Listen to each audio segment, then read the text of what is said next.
জেনিশা দেখো আমরা কি কাটছি। মধু মধু মধু। সিজা আজকে তরমুজটা কি লাল হবে? জানি না, জানো তরমুজ কি লাল হবে? হতে পারে। হতে পারে, তো দেখা যাক আজকে তরমুজটা কেমন হয়। চলো আমরা কাটি। বিসমিল্লাহ।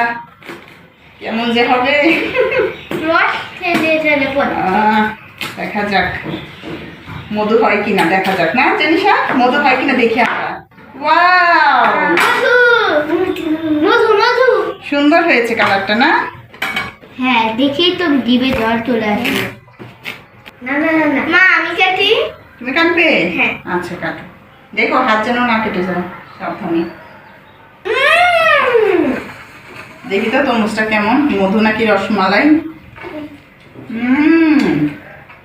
হ্যাঁ গা, একদম মধু আর রসমালাই। রস আগেও খেয়ে না সবাই। তরমুজটা দেখতে যেমন সুন্দর, খেতেও ভীষণ মিষ্টি। বিচি তো অনেক। সিজা তরমুজটা কেমন? অসাধারণ, খুব মিষ্টি। তাই? একদম মধু নাকি? হ্যাঁ, মধু নাকি রসমালাই? দুইটাই। দুইটাই।